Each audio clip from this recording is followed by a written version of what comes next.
What's going on, guys? Welcome back to another video. Today we have the one and only Zach Scriven here. He's a real estate agent here in Phoenix, Arizona. Guys, today we're going to be going through the 10 best tips of buying new construction here in Arizona.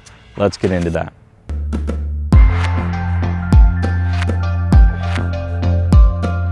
All right, guys, number one is going to be time frame. That's always going to be the most important step when you decide that you're going to buy a new construction.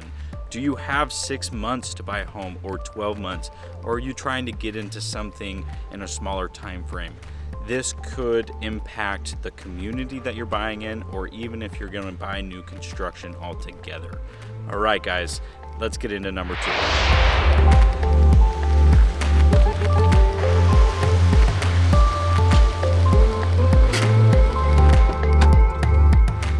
We already know you're looking to buy a home in Phoenix, but where in Phoenix? That's number two.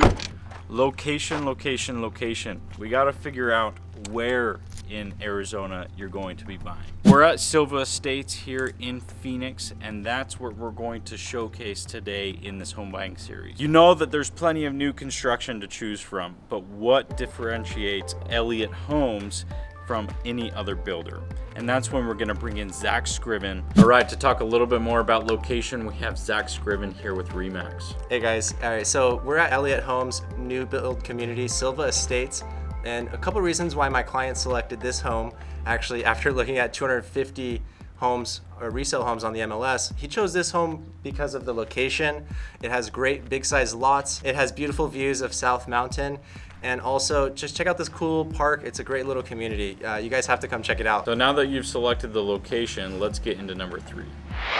All right, number three will be model, which brings up the conversation again of your time frame. Depending on your time frame, you're going to have the option to choose a longer new build like this, or if you're at a shorter time frame, you're going to have to be selective based on what spec builds are available. A spec build would be a pre-built home already, or the plans and the upgrades have already been built, so you just come in and you snag up that home on a lot that you have not chosen, and you buy it, and it's going to be a smaller time frame. Pros of selecting a spec is going to be the time frame. You're going to get in shorter. So like, for example, my particular home in Queen Creek, we bought a spec and we were in the home within 2 to 3 months.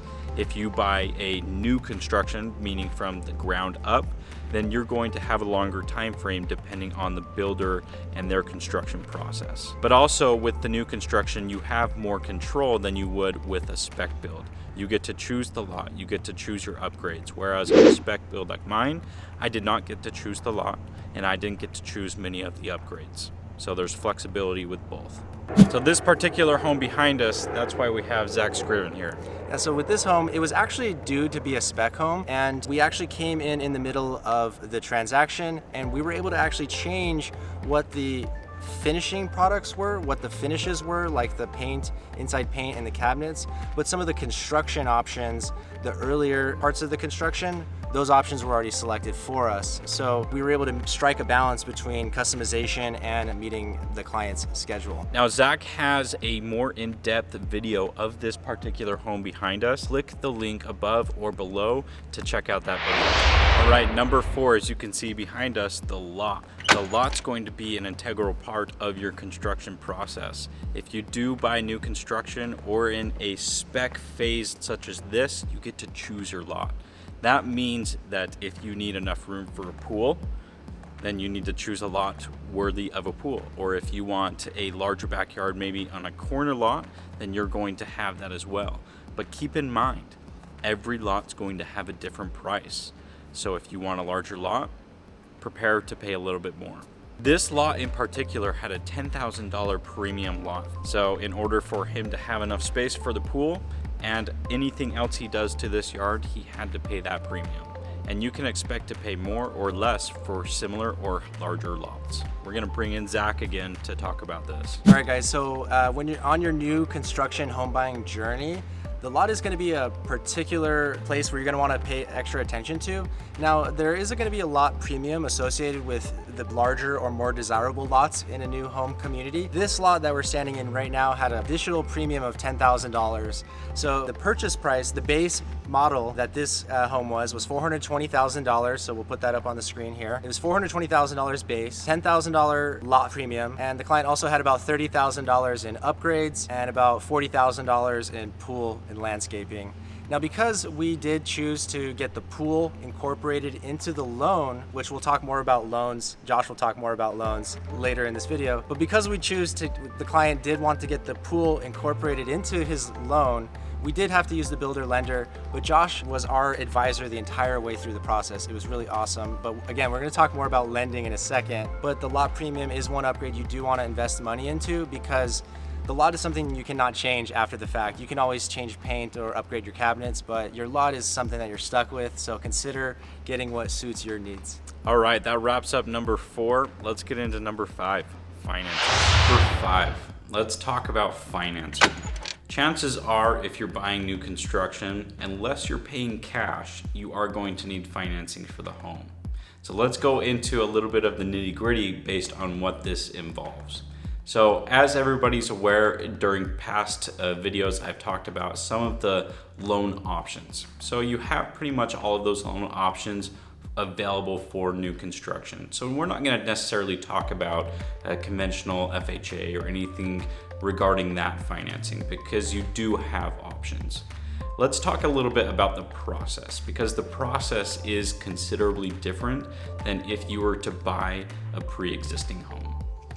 This one in particular, as we know, I wasn't actually able to fund the transaction. My company was working with the buyer originally, and I helped pre-approve the buyer for the agent. And we actually started the process. During the process, about 3 or 4 months in, we found out that in order for the buyer to finance the pool into his mortgage, he had to go through the builder's lender. This is a stipulation that was presented by the actual builder. Not all builders have this stipulation, but this one did. So of course, in my standing, I'm always looking out for the client, and of course was not going to push him to use me when he wanted that pool. If he would have had to give up the pool in order to use me for financing, and that wasn't an option for me. So what I did was I said, here, go over to the builder's lender, and then I will continue helping facilitate the transaction. The buyer of the home actually called me several times throughout the process to, one, confirm documentation that was sent by the builder's lender, to ask questions, and to just confirm general knowledge or information in general. Unfortunately, the builder's lender in this situation wasn't very helpful, which is unfortunate, but it does make sense. You look at a builder like this, and the builder has 50 homes going on at one time, and they have one particular person handling the financing for all 50 homes. And so the customer service, unfortunately, is what is sacrificed in this type of situation. The lender's loan officer wasn't able to pay particular attention to this buyer's home. And even at the very end of the process, I mean the very last week, I get a call from the buyer freaking out because the lender had told him that he can't get the loan anymore. What? After all of this process, he says that. Well, we dive a little bit deeper into it. The loan officer actually mixed up his loan with another one, and that information the buyer did not like to hear. That's the unfortunate part of working with some of the builders' new construction lenders, but fortunately the buyer was able to close and get the mix-up handled with my help on my end. I was fortunate enough to jump in there and be like, hey, this situation's okay. Go ahead and close. And so we did that, we closed, and the buyer got the home. That's a little bit more of the process that goes into buying new construction.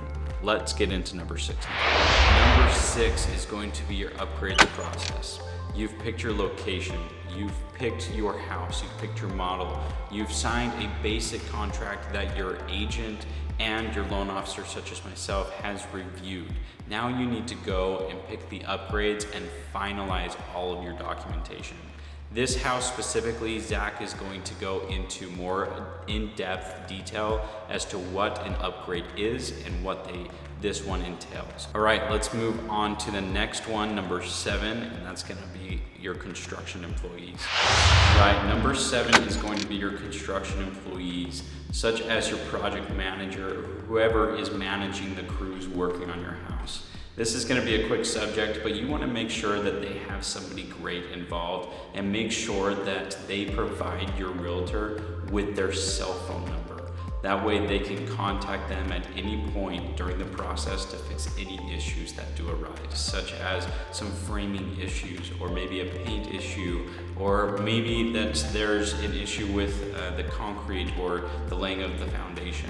Make sure that that contact number is easily available for any issues. So some of you guys might be buying out of state, so it's good to have your agent to have that cell phone number for any issues, because you're not going to want to fly in or spend money to travel in just for a minor issue that can be taken care of without you around. Your realtor should be checking in on the process for you, and so if you need a good contact, Zach is a great contact. Let's get into the next one. All right, so number 8 is going to be your final inspections and your final walkthrough. You've gone through this entire process, whether you waited a month or maybe you waited 8 months. You're at this point finally.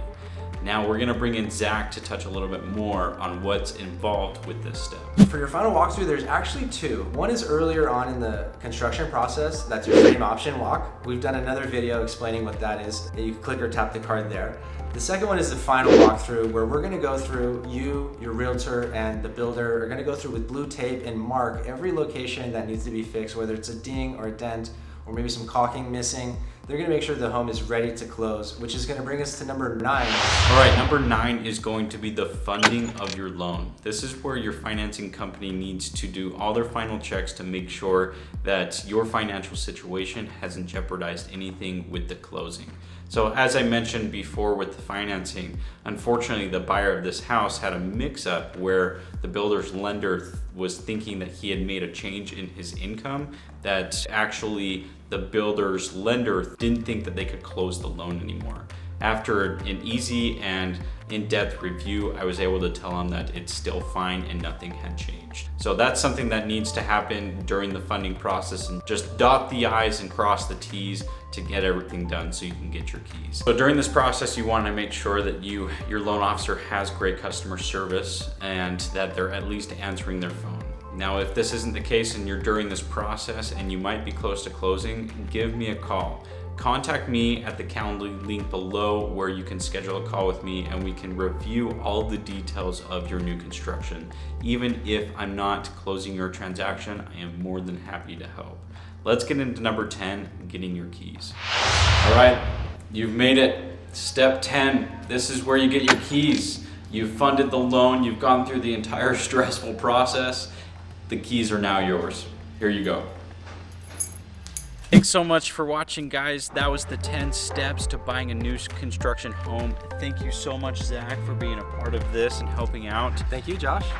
Guys, remember to book a phone call with me to go through the process at all, or if you have any questions, click the Calendly link below. I'm always happy to help, and so is Zach. Yeah. Please comment below what process or step in the process you are at in the new construction phase right now. And again, please contact us with any questions. Thanks so much for watching. See you guys.